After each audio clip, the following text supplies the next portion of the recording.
Okay, ready when you are. So for those who are already on the conference call, welcome, and we're glad to have you. My name is Justin Fossen. I'm the VP of Business Development and Marketing, and I'm the one who harassed everybody about the invitation for today's call. So I'm glad you could make it. We've got some members of our B&A team on the call. We've got Drayton and Jerry, who most of you K-12 folks already know, and Brian Hicks, who's the president of B&A. Also on the call, we have Jared Dunn, who's with Quantum Lighting in Salt Lake City, and Andrew Lindstrom, who's with Cooper Lighting, and he'll be the one to run the presentation today. He's the Western Region Specification Manager for Cooper Lighting. So he will walk you through the presentation and the Q&A, but know that our B&A resources and also our quantum lighting resources are on the call. So if you have questions, please feel free to address us, and we'll just turn the call over to Andrew. Thank you. Great. Thank you very much. And good morning, everybody. Again, my name is Andrew Lindstrom, Specification Manager for the Rocky Mountains, and I appreciate your time today.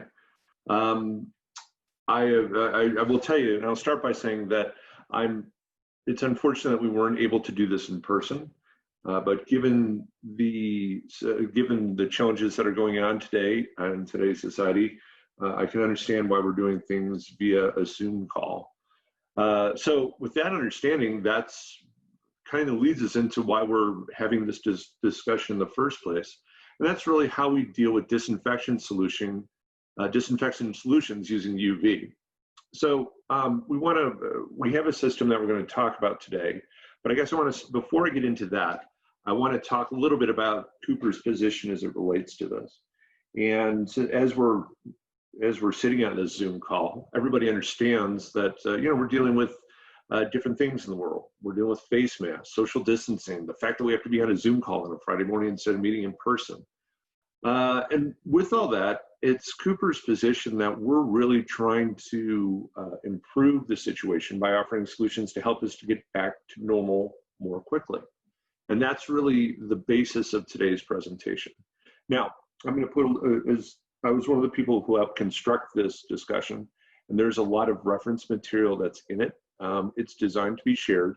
So for anybody who has any questions, obviously you can feel free to talk during the presentation, ask whatever you want, but just know that I would like to send this out to each of you afterwards so that you can look not only at the solutions that we're going to be talking about, but the independent sources of information that kind of define what we're trying to accomplish. Because the more that we all know about this, the better off we're going to be. So with that, let's get to it.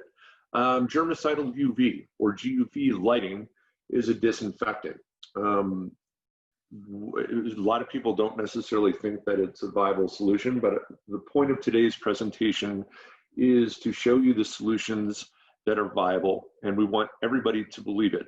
Now, the reason why we say that is this technology that we're launching today is been around for a very long time.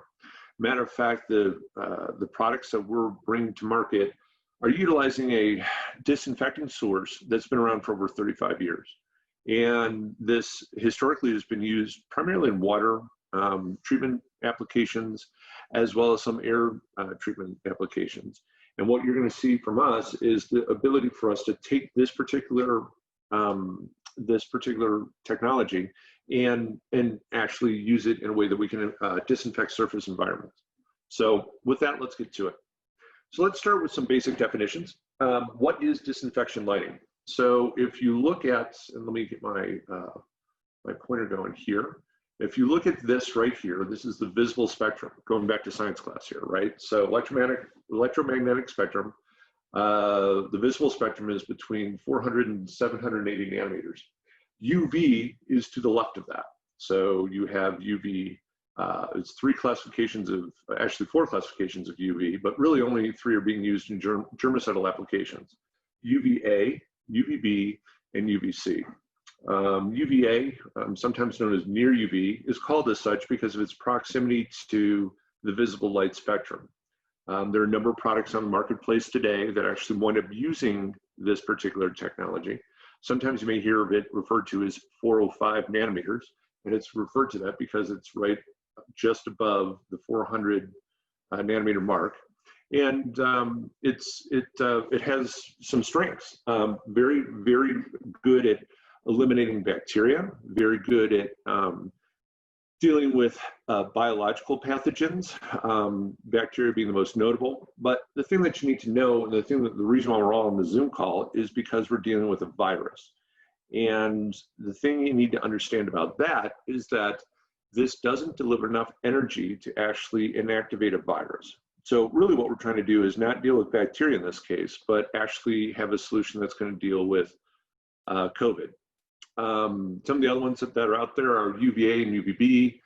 Living in Denver, and a lot of folks on the call today are in Utah, obviously. We're all very familiar with UVB and what that will do to you.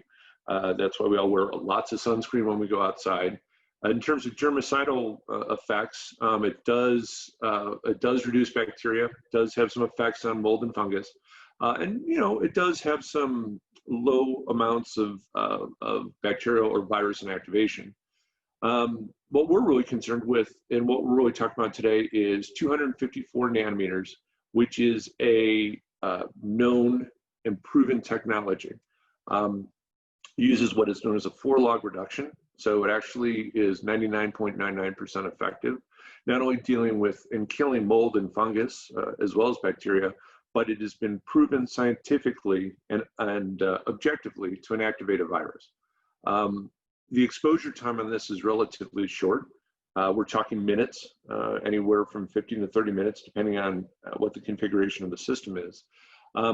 So that's really the technology that, as I mentioned, had been around for 35 years and is something that we're very familiar with. The other technology that I do want to address on today's call is 222 nanometers. You may have talked about it. It is relatively new on the marketplace today. And I'm not saying anything necessarily negative about it, but it's the effects have not been documented as what it does to viruses. So Cooper, as a company, is looking at this technology. We may offer products with this in the future, but in terms of what we have available today to go out and combat COVID, really we feel the strongest solution is the 254 nanometers. This is a little bit of an eye chart, but kind of want to walk you through 222 versus 254, because those seem to be the two prevailing technologies that are on the marketplace today. Again, as I mentioned at the outset, this has been around for 30 years. 222 is theoretical, and they're still doing work on it and research on it as of today. There's some power considerations, energy considerations, pricing perspective. From what we've been able to find in the marketplace, your 222 nanometers, roughly 10x the cost of what the proven technology is. The 254 is available today. But the thing that I want to really focus on here is that either 254 or 22 does have some safety concerns. And I want to touch about those on just a little bit. Both of them are unsafe at this point for unoccupied spaces, and both require safeguards to prevent direct human exposure. So let's explore that for just a moment. The safety concerns. What germicidal UV, and I'm going to refer to that as GUV moving forward, what does it do? It's harmful to both the skin and the eyes. And really you should only use it when a trained worker is using proper protective equipment, or PPE. Both of those sources are actually off the visible light spectrum. So you can't tell if you walk into a space whether or not the product is energized or not. So we actually went up doping the lamps with a violet phosphor, very faint, not going to get any light out of it, but just lets anybody in the space know that the fixtures are actually energized. GUV itself has a very limited penetration capability. So it's not going to go through walls. You can actually walk down a hall and look into a room, and the glass itself that would let you look into the room, as long as it's greater than 3 millimeters thick, will stop the actual UV. And ultimately, with any built electrical infrastructure, you want to work with a system that is using a UL certification on it. We'll talk a little bit more about that in a bit. So let's get a little deeper into what happens with incidental GUV exposure. Skin, basically it's a mild sunburn. If you do have 254, for whatever reason, you do have exposure to it. Eyes, the fancy word for that is called photokeratitis. And if anybody on the call has done any welding, or perhaps been up in the mountains and had to deal with snow issues in the eyes, you'll understand that irritation is described as similar to having sand in your eyes. But the point I want to make on this slide is that the effects are temporary when you're using UVC. Not us saying it, it's actually independently proven, but there is no significant risk of long-term carcinogenic effects when using germicidal UV as defined by UVC. Now, this is markedly different than using UVB, which has the characteristics of penetrating much deeper into the human skin. And is really what the cause of most of your carcinogenic effects are, skin cancer from sunlight, along those lines. So UVC does have some issues with it. You have to be trained in how to use it, but a properly trained technician can work in the environment, and it's much safer than UVB.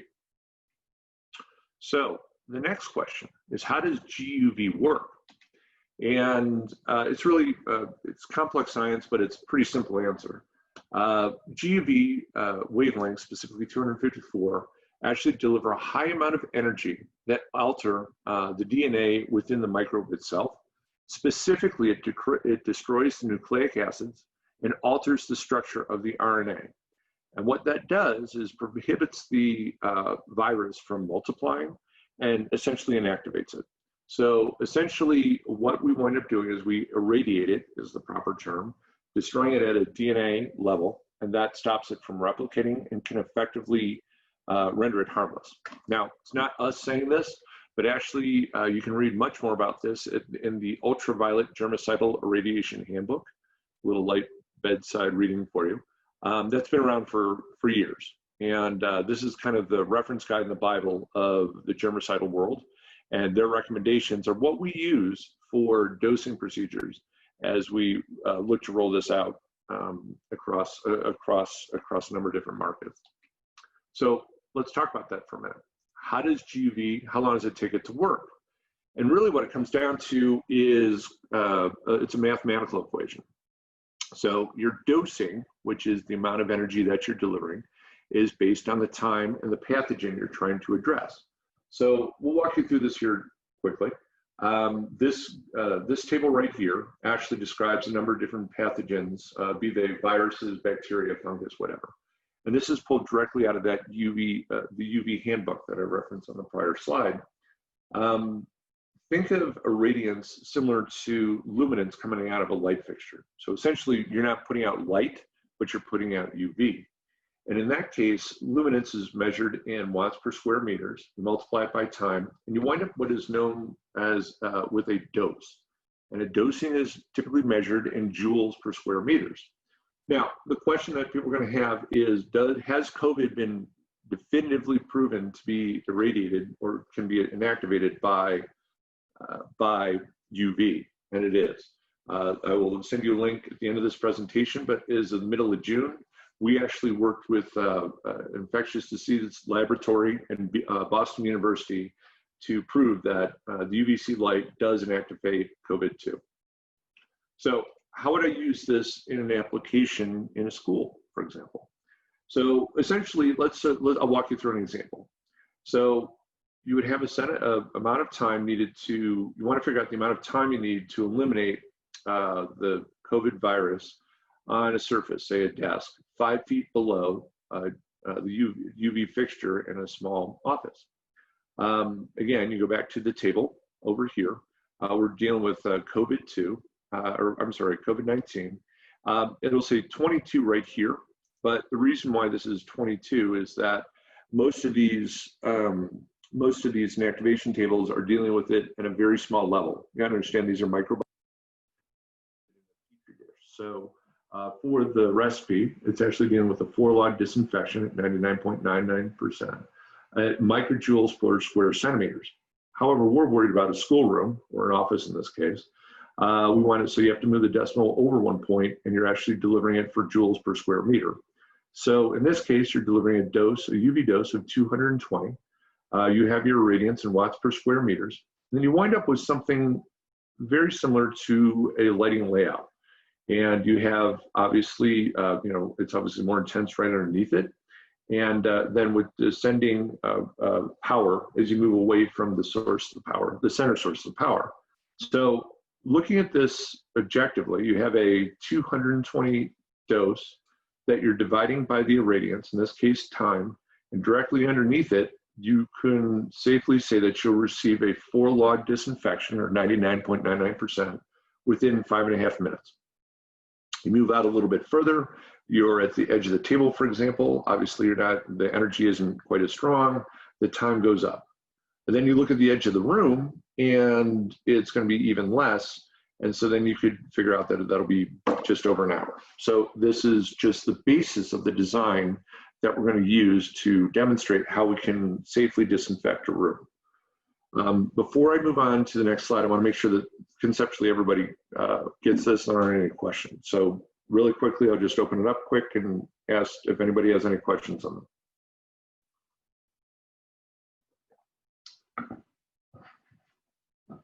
No? Okay, then I'll keep on going. So where can this be applied? So as I mentioned before, we've been using UV to disinfect water treatment facilities as well as upper air facilities, but we're really focused on surfaces, things, and spaces. So what do I mean by that? So surfaces are exactly that: large areas, surface room infection, complete solutions. I buy my groceries locally here in Denver. We have a guy whose job it is to stand in front of the shopping carts with a chem wipe and some disinfectant spray. He has to disinfect each and every cart handle of the shopping cart that we get. So to offer solutions to this, we're actually working with a national retailer to develop a UV tunnel that will allow us to disinfect the carts when they come off of the lot, thereby not necessarily making sure that a guy doesn't have to stand there and wipe down each and every cart. Another option that we have is things. So this is actually a chamber.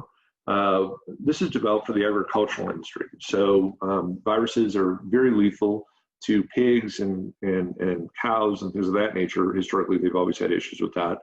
And so we've actually developed a chamber that allows the farm workers to go in and disinfect their tools, that you can go in and run it for anywhere from 3 to 5 minutes, and then your particular tools are then safe, and you can work in that space. Moving forward, we're looking to develop products that disinfect the air, which it's a little different in that it actually prevents, you won't have line of sight to the UV itself. So basically you're using the amount of air changes in the room per hour to disinfect it, and would be pointed upwards. So nobody within the space would necessarily be able to see it, but it would stop things from being disinfected. It would actually help the disinfection of the air in the particular space. And then finally, we have applications. So we have a number of apps that we can use and show you how to do a quick snapshot of it. We do have a layout capability. And then we do have a controls design that I'm going to get into in just a little bit as it completes out the system.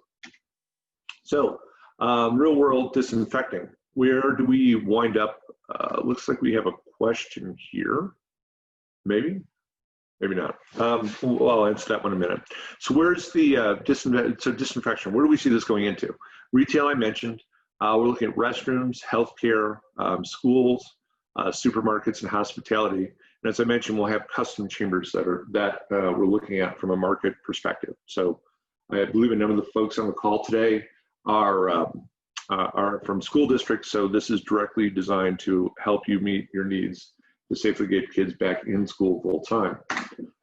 So what are the sources of UV? And I think this is particularly helpful when you take a look at what we're trying to address here. This is called an action spectrum. And what this really does is talk about the peak effectiveness of germicidal properties of a lamp. And again, as we talked about earlier in the presentation, 400 anywhere down to 200 is where this UV range is. The peak effectiveness is at 265 nanometers. UVB is at 280 nanometers. Again, remember, this is delivering a very, this is better, this is worse for you from a skin perspective. UVA, which is down here, really isn't all that effective in terms of what the peak effect, in terms of the peak ability to deal with COVID. And what we're preventing, or what we're presenting, as a 254 nanometer solution, which is really close to peak effectiveness on it. And it just so happens that this is the naturally occurring wave spectrum of a gas discharge lamp, or if anybody on the phone remembers those old T8 lamps that we had in our ceilings for years and years and years. So that's really what we're looking at and delivering the source. So there may be questions, and people might say, hey, the world fought an LED revolution, and most light sources today are LEDs. And I would say you are right. However, we're not dealing with light sources here. We're dealing with germicidal properties.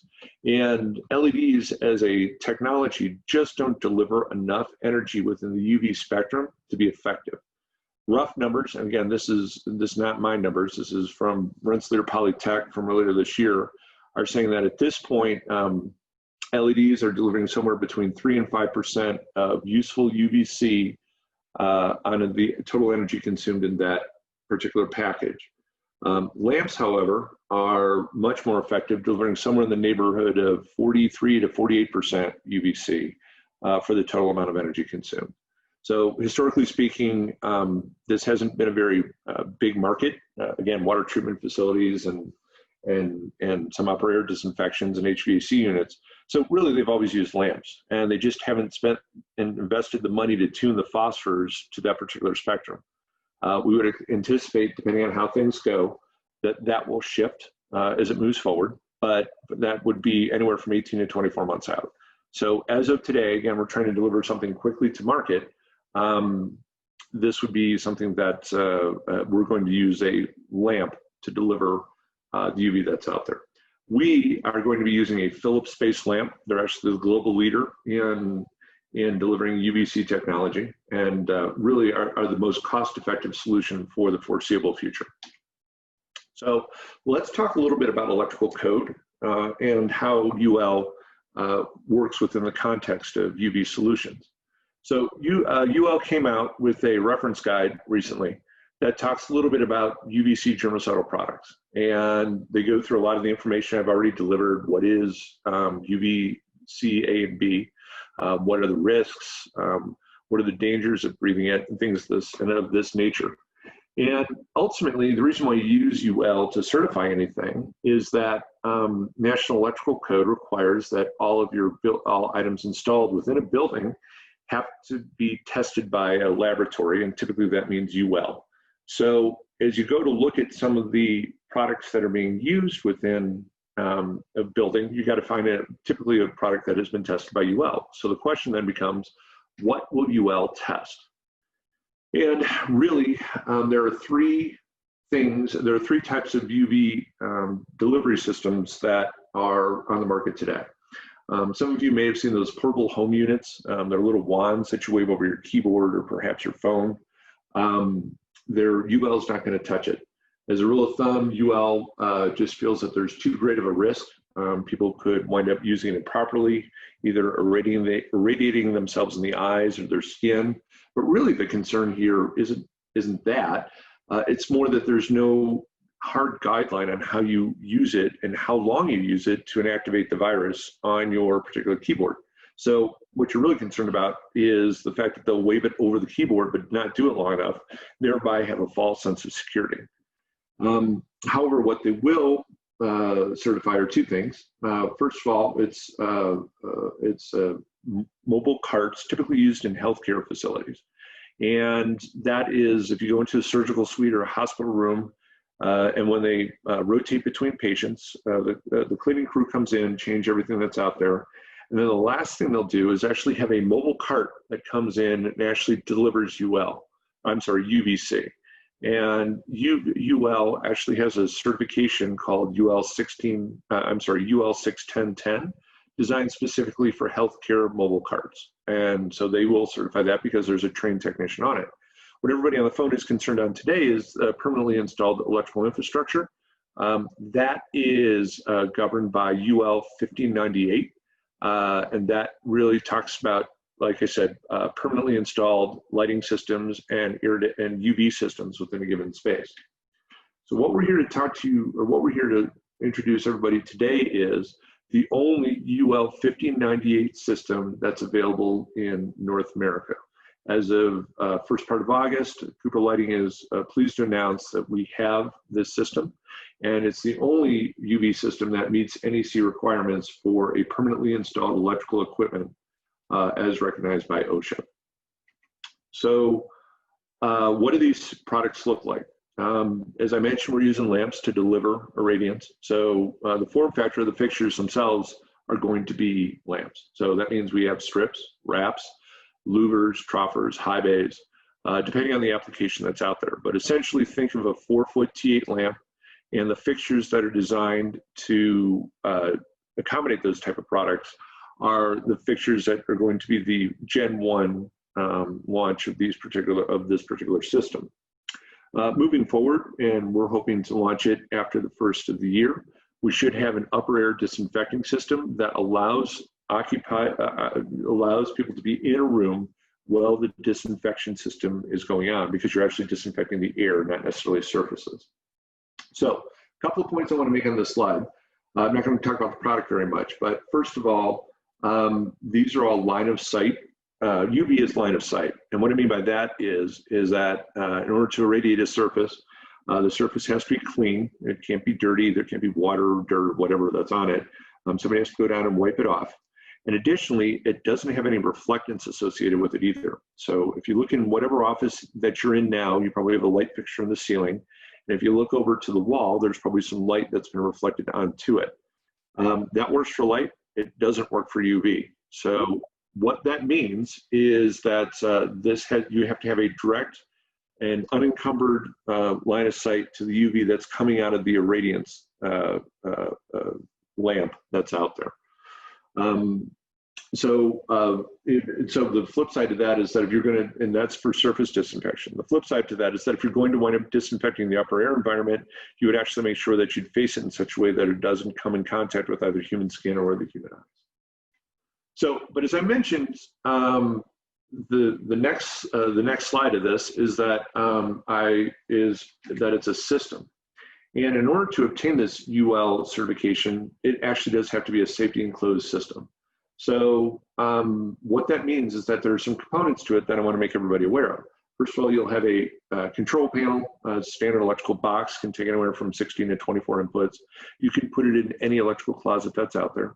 And essentially that's what would be the independent system to control the particular UL devices in the space. The space winds up having a user station, which is energized by using keys and twist knobs. And then as you walk through the space, you have to actually manually clear it using a push button and energizing magnetic sensors to make sure the space is secure. So I want to be clear about this. This means that there has to be a trained technician to walk through each space to ensure that that space is not occupied. So essentially, here's how it works. On this layout, you have a startup zone. Somebody will go through and actually twist the knob.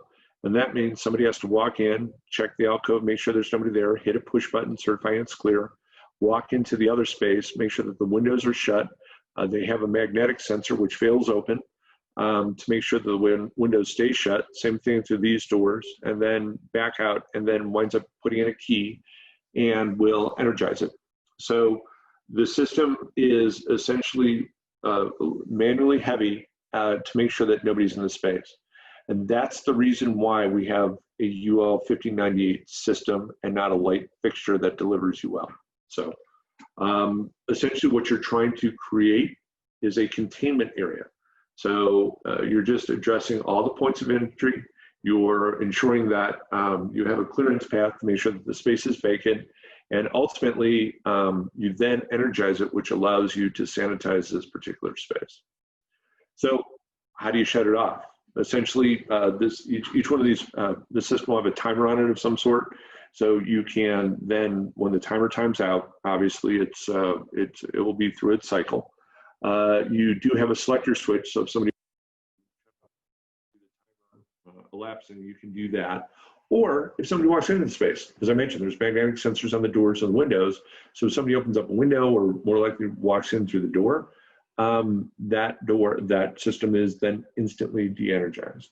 Ultimately, the way we were able to get the UL system is just, again, to prove that it was a safe system, and this is essentially the components that were required for it.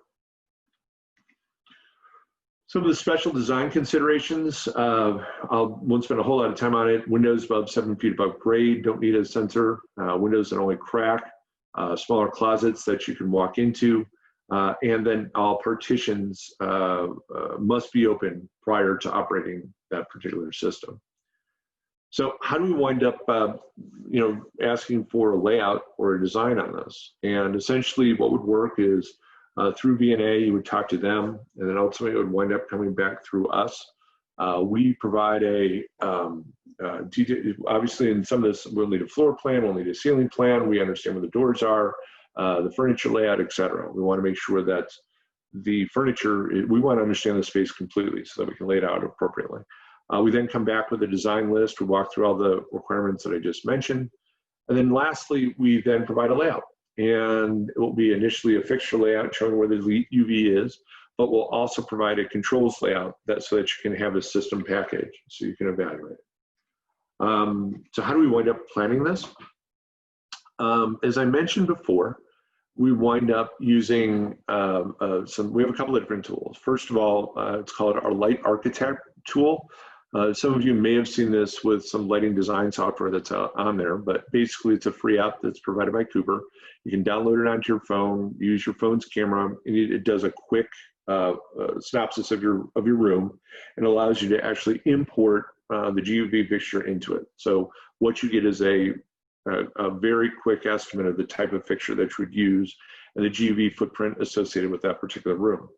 If that's sufficient, you then go provide all the data that I requested, floor plans, ceiling plans, etc., and you provide it to our applications department. Applications department will give you a dosing calculation based on a 4-log kill for whatever pathogen you're trying to address, as well as a UL certified safety plan.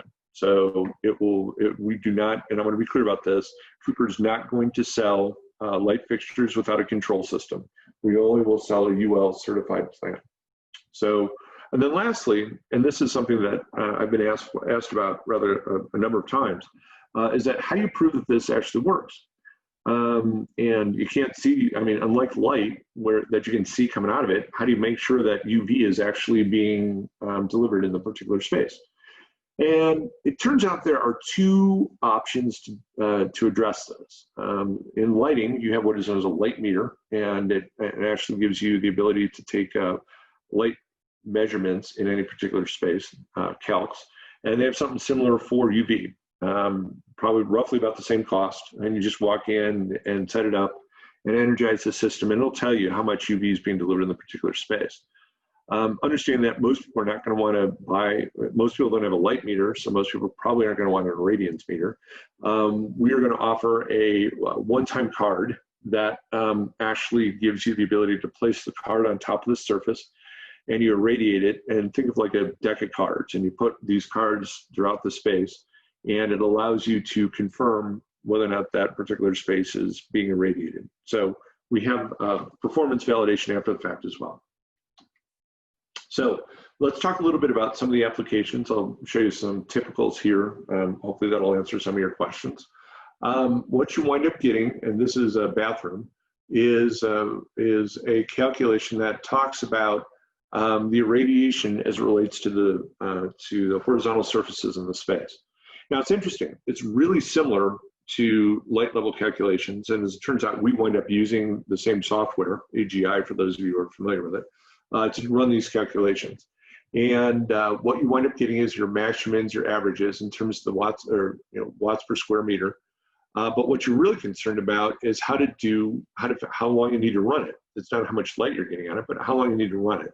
And again, you run through your calculation, and it'll give you your max, your min, and then your average irradiance time required to effectively disinfect that space, or dosing calculator. So that is the first step in that particular calculation. This is an example. So I'm going to walk through in the next couple of slides some of the examples of spaces and the tools we use to disinfect them. This is a custom tool shed that actually has a high mounting height. And in this case, you will wind up with something like this in terms of the amount of UV that's being delivered. And the net results of all this is that you're delivering 220 joules per square meter, somewhere between 4 and 12 minutes. And that will get you your 4-log kill in this particular application. Another application, kitchens, food prep. This is, in this case, we're using 8 2x2s right up here. Interestingly enough, this UV kills other viruses in addition to COVID. In this case, salmonella is a big, we want to just show an example of what we would do to do salmonella, an issue in commercial kitchens, 10 minutes, and same thing. So you wind up running these 2x2s to irradiate these particular surfaces. Now, for those of you who are lighting savvy, you'll notice that this 2x2 actually has a louver in it. And most of the time when you put a louver in a light fixture, you do so to actually control the beam of light coming out of it. It's a UV, there's no light out of it, why do you have a louver? Well, in this instance, you have a kitchen. And remember, these are glass tubes that are going into the fixture itself. So you can't put a lens over the fixture because that inactivates, that doesn't let UV pass through it, nor can you put a lens over the lamp. So a minimal protection is we actually put louvers in it. So if something flies up, you're not actually going to hit the glass. So we were thinking about how we necessarily address the use of glass lamps in a kitchen application, which nationally and historically by code, you typically can't put, you can't use glass light without having some sort of protective lens on either the lamp or the fixture itself. The other way to think about this is that this isn't necessarily a light fixture, but a radiance fixture. And so as a safety equipment, may not necessarily be constrained by the same codes that would address the light source. A couple other ones, here's a bathroom. The interesting thing here is you don't need the same amount of radiance fixtures as you do light fixtures. Standard bathroom in this case, just showing out that we have 2 2x4s that are running. So typically that wouldn't be enough light, but in this case it is. We can run it for 6 months, I'm sorry, 6 minutes, not 6 months. And using a 4-lamp T8 2x4 to deliver the UV. We do have high ceiling applications, so gyms, warehouses, for example. Historically speaking, we've had high bay to address these concerns, and we use a high bay in this application as well. Again, delivering it's a higher mounting height, so your run time is going to be a little bit longer, half an hour, but essentially you're delivering enough UV in this particular application to address that 4-log reduction. Classrooms, this is the big one. Here's an example of a classroom. You would run these particular fixtures. We have 4 2x4 4 lamps. We're dealing not only with COVID, but in this case, flu. When my kids were in grammar school, they'd come home, they were little petri dishes, and everybody would get sick the first week of school and the first week of winter. So perhaps you could use these to mitigate some of the flu symptoms as well moving forward. Fitness center. This is a gym. So again, if you want to get back to gym sources, you could use this in high school gyms, for example. It would allow you to disinfect the weight equipment, benches, treadmills, etc. That were on there. Again, you're running this to do a flu. You can sanitize this in just over 10 minutes. And this system's running 25 years. Now, I do want to point out that 25-year point. I'm not saying these systems will run 25 years, but I am saying that these are T8 lamps that are typically that will typically last anywhere from 18 to 22,000 hours. And if you think that per cycle you're running it somewhere in the neighborhood of anywhere from 10 to 30 minutes, they will not be on continuously like a standard light source. So it's rated, or we're saying there's a life expectancy for 25 years, but probably not going to last that long because some of the other components, the drivers, the ballast, or some of the other infrastructure will fail. But the point is, this is not going to last. This will last a number of years as it's installed infrastructure. Andrew, it's Jared. Question. If they need to replace a lamp, that's just done through Cooper. Traditionally, fluorescent fixtures, you go to a wholesaler to get your T8s. But for this Cooper system, if we need replacement lamps, it is done through Cooper, correct? And then what's the warranty on the system versus warranty on lamps? So the warranty we have on, so actually, I'll correct you there. Cooper's not going to be providing replacement lamps. We're going to be offering those through electrical wholesalers that work with, we're using Philips lamps. So your local wholesaler that will have UV, Philips doesn't want to be in the replacement lamp, or I'm sorry, Cooper doesn't want to be in the replacement lamp business.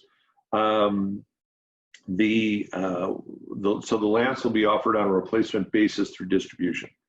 And though we can get them and we can ship them if needed, the truth of the matter is that we are constructing arrangements for replacement sources through your standard distributor, whatever distributor the particular school district wants to work with. Typically they will have access to a Philips lamp, and that's how you will procure those. The expected life on these are somewhere in the neighborhood of, like I said, 18 to 22,000 hours, depending on which lamp that you wind up including into it. So your standard lamp warranties will apply, as well as your standard fixture warranties will apply. Anywhere from, to be honest with you, that's a good question. I don't know what our standard warranty is on a 2x4 troffer, but I would imagine it would be somewhere in the neighborhood of 3 to 5 years. So it's a piece of reliably used electrical equipment, and we'll document that as this moves forward.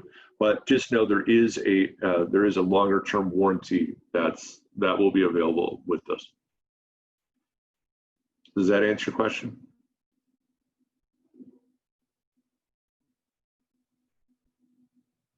I think it did. So we'll move on. All right. So last question I have here is, or last slide I have here. Just as kind of an outlier, and I hope nobody has to deal with this as this moves forward, but we did run a calc on anthrax, which is a virus, in a supply closet. And again, just to show you the robustness of this particular lamp, it's a strip fixture in a janitor's closet. Probably not going to run into this situation, but just know that we can run the calculus for whatever pathogen that's out there. In this particular case, we can inactivate it in about an hour and a half. So from flu to salmonella, it's what we're all dealing with is COVID. We do have solutions that are out there that'll meet the needs of your particular space. So wrapping up, I just really, again, we can deliver a disinfection in minutes. If you look at the particular light fixtures, you just don't need as many of these fixtures as you would a standard light fixture that's out there. So in this case, you have an office with 4 2x2s. You would only need 1 2x2 in this particular example. Here's a classroom that has 12 2x4s. In that case, you only need 4 2x4s to disinfect that space. But this is actually a handy representation of what that would look like. These are different fixtures. These are not the same. They don't flip 2 switches with a standard light fixture. It's a totally separate unit on a totally separate system that is being controlled by a trained professional in that particular space. And that's really the thing that we want to make sure that everybody understands. We are providing a system in this particular case. And you can see some of the other applications that we're talking about, bathrooms and cafeterias and ultimately in gyms. So you're asking yourself, that's where can I learn more? B&A is obviously would be more than happy to share with you what and how and get the details I need to provide your individual needs. Cooper does have a microsite that can give you some independent information from us, kind of walks you through our case scenarios and some of the other products that are, some of the scenarios that are out there, talking about our fixtures with the Philips lamp. But really, I want to make sure that you have independent sources. So as I mentioned, it's been validated by the IS, the FDA, and the CDC. So we'd be more than happy to share that with you. I will give you the links here in just a minute. Did want to point out that I have a link to the study that was done at Boston University that validates the fact that these lamps do inactivate COVID, and it's not an assumption, it's been proven. And we want to make sure that everybody understands that and has access also happy to provide links to the IES, the Illuminating Engineering Society, for those of you who don't know. That does have an FAQ on germicidal, frequently asked, questions. It's actually really, really helpful, and I use that in developing this. We do have our web page, which has some FAQs, but most importantly, I want to give you independent information. So links to industry standards as it relates to GUV, both in the lighting industry, as well as International UV Association. So it's not just us saying this, because it's really not lighting, it's a germicidal system. And so we're kind of cross-pollinating between two industries on that. So happy to share that with you. And then finally, just pure science resources that can let you learn as much as you'd like from UVC and from the research facilities that we use to pull this all together. So I'm happy to leave this up, or like I said, I will send this through Quantum and BNA out to you for your particular review. So with that kind of concludes everything I had to talk about. I will open it up for questions at this point in time. Hey, Andrew, you probably mentioned this, but how many minutes does it take to deactivate the COVID virus?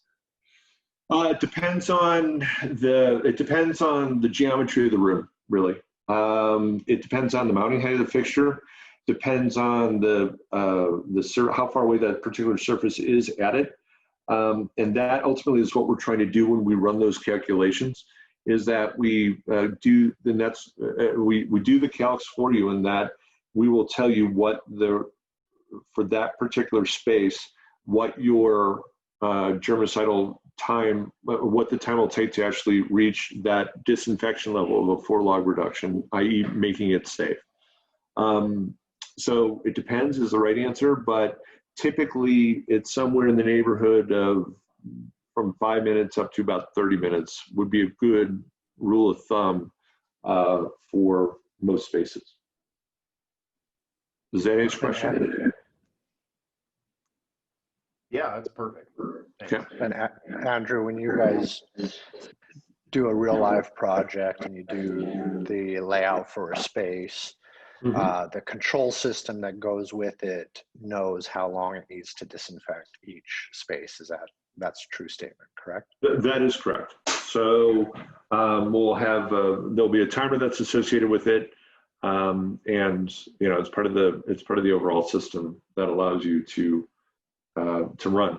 So once the person actually has gone through and validated that there's nobody in the space, and you energize it, it then just runs for whatever set time you're trying to deal with. 99% of the time it's going to be COVID, but in case you're trying to deal with salmonella or flu or something like that, we can adjust the timer accordingly. So if you have 30 classrooms, you need 30 control systems, correct? That is incorrect, actually. And that's one of the benefits of doing the layout, is that we'll optimize the configuration of the equipment so that you don't necessarily have to have 30 control systems for 30 classrooms. What it comes down to is how your, let's say it's a floor of a school, and how that particular floor is configured. If we can, first of all, we want to use as few amount of control panels as possible. As I mentioned, there's anywhere from 18 to 24 inputs per control panel. So you could probably do at least 2, if not 3 classrooms per panel. However, if there's a way for you to secure the entire wing of the floor behind doors, which I've seen in some elementary schools, so long as you can prevent access from it and we can magnetically put a sensor to it, you could actually wind up using a far fewer amount of sensors than 1 per classroom. So that's one of the things. We're not trying to sell boxes or control stations. We're trying to make sure that we're optimizing the system. So what I would say is that if you have some examples, we'd love to walk you through one and show you how we could optimize it for your particular space. Does that make sense? Yes, thank you. Mm-hmm. Any other questions? Andrew, my name is Ben. Sorry I came in a little bit late, but I'm putting some pieces together and want to make sure I understand this part correctly. Mhm. Would you have the system energized then when people are out of the spaces entirely? Is that That's true from your last for comment? for surface disinfection, 100% yes. So you would run it. So let's take it to school, right? So you have a elementary school, and you have one side of the school. You would disinfect it, and typically a trained maintenance guy would come through and walk through and start the system, go do the push buttons for it, and then secure it, and then turn the key to energize it. So the anticipation is that you would do it on a periodic basis when nobody was in the space. Now, some spaces you may want to do it more often, bathrooms, for example. You could see it where you would run a cycle once an hour, where the space, as long as it's secured, you can run it whenever you want. But you would run it, in such a way that that it would disinfect more than that. The key to it, in that bathroom, for example, and there's actually a sensor on the door. So for whatever reason, a kid wound up walking into the space when the system was energized, it would shut off automatically. And that's just one of the prereqs for the 1598 certification.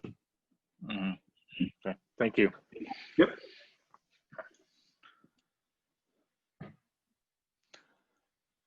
Any other questions? Anything else I can answer for you?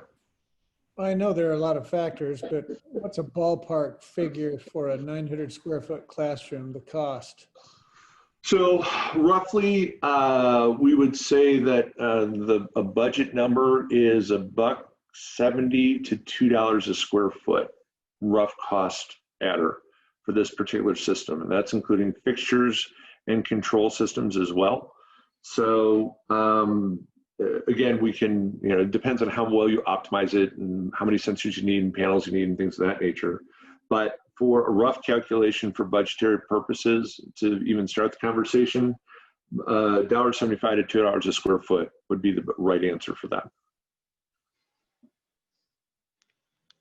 Thank you. Hey, Andrew, just with this new product line, obviously, we're interested in looking at and presenting potential solutions to kind of what we're dealing with as a nation and as a people group. And of course, we're all wanting to do what we can to protect others and to do our best to get back to normal. But do you happen to have any real life examples that are currently taking place throughout either the western part of the United States or any other parts of the country where schools are actually deploying this? Now, you kind of mentioned the ability to deploy it on a larger scale, meaning, an A wing or a D wing, where maybe at the evening time when the custodian or trained professional could go through, and as they're cleaning, they could obviously secure space and then start that process without having to, go and do any additional deep cleaning. But have you seen any other real life examples that have been effective, that other districts or other personnel that are deploying this in other places? So good question. Here's how I'll answer that. This is, as I mentioned, this is the first UL 1598 system, and though we've been ready for this product launch probably for 4 months. Understand that it's been launched 4 months ago. So we're at this point, we didn't want to necessarily bring it to market until we had a UL certified system. We have a couple of beta test trials going in, not necessarily in school districts, out on the East Coast, though we probably have 300 active projects that are under consideration right now. To answer that question a different way, I did product development for LED fixtures for a long time, and product development cycle, on as long as it's not incremental, but a whole new generation of fixtures such as this, typically takes a launch cycle of somewhere between 12 to 18 months, and that's really expedited. We brought our first products to market roughly 6 months ago, and it was really developed in 90 days. So to answer your question directly, the products were just certified as UL in August. It is, obviously the first part of September. We have a number of proposals that are out there. you know, speaking more broadly, this technology, and that's why I made such a big deal about it when we started. UV lamps have been sold and used globally by Philips for, you know, 4 decades, but they haven't been used in this application because we haven't had to. So from a product development cycle, we actually found out what technology would work effectively, i.e. a lamp, and then developed our product portfolio around it, as opposed to the other way around, where you develop the housing and the need and then figure out the best solution. So I guess what I'm saying in a long way is no, I don't have any installs because this product has been brought to market fairly rapidly and specifically for to meet the needs of addressing COVID. So, so to answer your question, no, we don't. We have proposals that are out there. We actually just had our first our first agreement reached about a week and a half ago. It wasn't school districts, but we're anticipating that this is going to be fairly broadly adopted in the next 3 to 6 months as people are dealing with the situation that we're all dealing with. And yeah, I mean, it's really the first safe, I guess our position is one of the first safe ways for us to bring a radiation system to the general public and do so in such a way that it was certified safe as defined by UL. So Right. I hope that answers your question. It does. And just as a follow-up to that, you know, obviously no one likes to be a guinea pig, and we're very cognizant of that. And I think many of the people on the line take that very serious in terms of just being able to make sure that as we work with our clients, that being the school districts and architects, that, you know, it's really important for us to vet these things and evaluate the effectiveness and how they will impact both in cost and with maintenance and everything else. So we want to make sure we look at that. But if the school district might be interested, or an architect has a client that maybe, you know, this is a solution, whether it be in a kindergarten area or first grade, if there's potential for just getting to get maybe a sample or something to that effect, is that something Cooper and Quantum would be willing to maybe just work out on a one-by-one basis, just to evaluate the product and see how maybe that might be effective, and then from there they could broadly, you know, expand it into their district? I would say we'd be willing to have that discussion.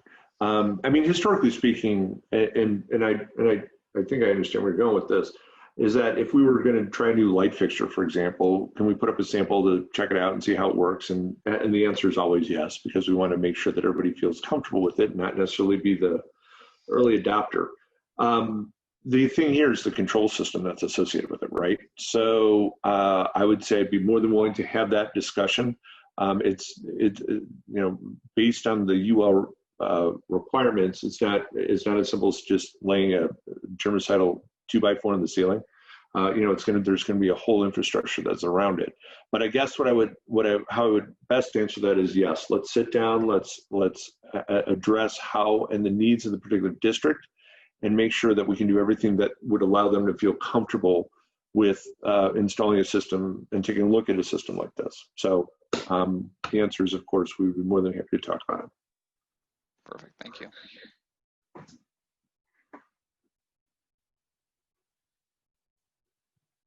All right, I have 9:30 on the nose. I believe our time was scheduled for an hour, and I want to be respectful of everybody's time. So I want to say, if there are no other questions, I will sign off and deliver this to through BNA to everybody who wants it. I appreciate your time today. If there are any other questions, obviously you can follow back up through BNA and Quantum. And look forward to answering any additional questions and talking further about it. Thanks again for your time, and have a great rest of your Friday.